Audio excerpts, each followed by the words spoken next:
안녕하세요. 박용덕입니다. 2024년 제35회 공인중개사 시험 대비 핵심 비교 정리입니다.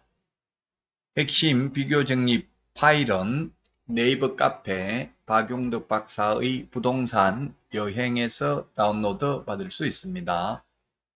22번 1년 이하의 징역이나 또는 1천만원 이하의 벌금입니다. 이상이라고 하면 X죠. 이하입니다. 이하.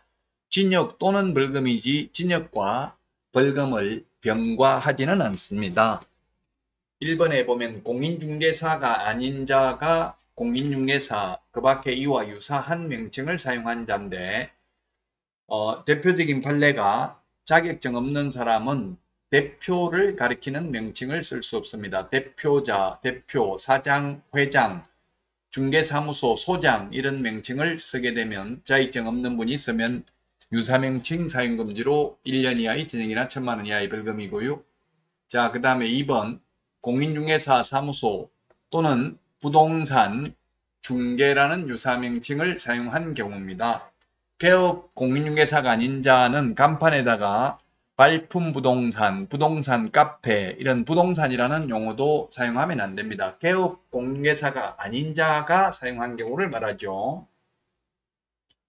자, 그 다음에 3번이 이중등록, 이중소속 전부 1년 이하의 징역이나 1,000만 원 이하의 벌금이고요. 이중사무소도 마찬가지입니다. 자, 그런데 이중계약서, 이중직업 이런 것들은 징역벌금 대상이 아니죠. 그 다음에 자격증 양도되어 5번에 또는 양수되어 받은 자 6번에 등록증 양도되어 하거나 양수되어 받은 자, 즉 빌려준 사람, 빌린 사람 모두 처벌받습니다. 7번에 임시중개시설물, 뜻다방 이 임시중개시설물하고 이중사무소하고 처벌규정이 똑같습니다. 임시중개시설물이 뜻다방이죠. 이동이용한 임시중개시설물, 파라솔, 천막 이런 거 설치하는 거. 자, 그 다음에 8번 거짓 정보를 공개한 거래정보사업자는 1년 이하의 징역이나 1,000만 원 이하의 벌금이고요. 거짓 정보를 공개한 개업 공인중개사는 업무정지 사유입니다.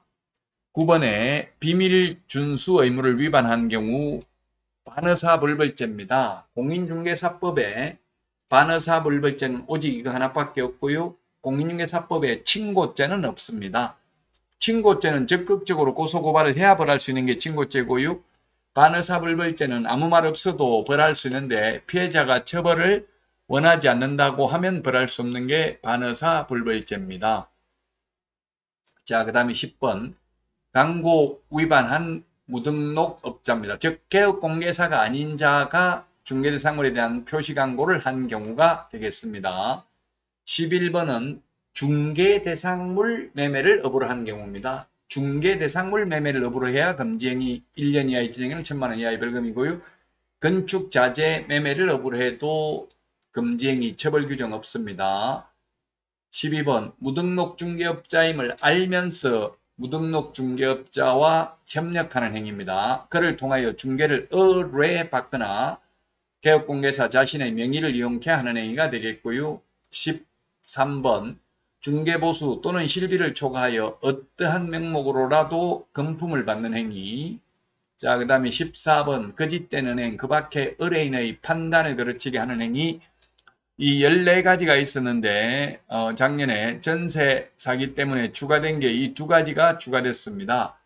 개공, 즉 개업공개사와 소속공개사를 합한 숫자의 5배수를 초과하여 중개보조원을 고용한 경우, 그리고 16번 자격증 및 등록증 양도, 양수, 대여의 알선, 소개하는 사람도 1년 이하의 징역이나 1,000만 원 이하의 벌금에 처하도록 개정됐습니다. 특히 15번, 16번이 개정된 내용이니까 주의하십시오. 우리 암기할 때는 작년까지는 암기 노란 글씨 유사, 이중, 양도, 임정, 비광, 매무, 수거 이렇게 14가지를 암기했는데 15번, 16번은 따로 앞머리 글자는 정하지 않았습니다. 개정된 내용이 되겠습니다. 자, 그 다음에 양벌 규정으로 300만 원 이상 벌금 받아도 개업공개사는 결격 사유 아니다. 양벌규정이라는 것은 직원, 고용인이 잘못해가지고 징역벌금에 해당되는 위반 행위를 했다면 그를 고용한 개업공개사에 대해서도 해당 조에 규정된 벌금형을 과한다. 다만 개업공개사가 그 위반 행위를 방지하기 위하여 상당한 주의와 감독을 게을리하지 아니한 경우에는 그러하지 아니합니다.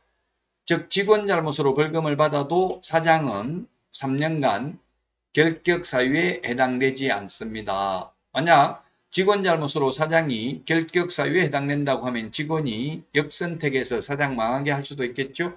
그래서 이 법을 위반하여 300만 이상 벌금 선고받으면 3년간 결격 사유에 해당된다고 할 때 이 법은 본인 잘못으로 받은 벌금만 해당된다는 게 판례입니다. 이 법이 물론 공인중개사법이죠. 자, 1년 이하의 징역이나 1000만 원 이하의 벌금에 대해서 살펴봤고요. 다음은 문제 보도록 하겠습니다. 공인중개사 법령상 중개사무소의 명칭 및 등록증 등의 개시에 관한 설명으로 틀린 것입니다. 32회 기출문제입니다. 1번 법인인 개업공개사의 분사무소에는 분사무소 설치 신고 확인서 원본을 게시해야 된다. 게시하는 건 전부 원본이죠. 2번 소속공인중개사가 있는 경우 그 소속공인중개사의 자격증 원본도 게시를 해야 된다.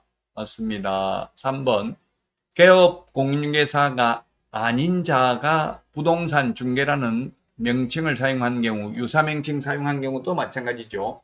3년 이하의 징역이나 3천만 원 이하의 벌금이 아니라 1년 이하의 징역이나 1000만 원 이하의 벌금에 해당됩니다. 유사, 이중, 양도, 임정, 비광, 매무수거 이렇게 암기를 했죠. 그래서 3번이 틀렸습니다. 1년 이하의 징역이나 1000만 원 이하의 벌금이고요.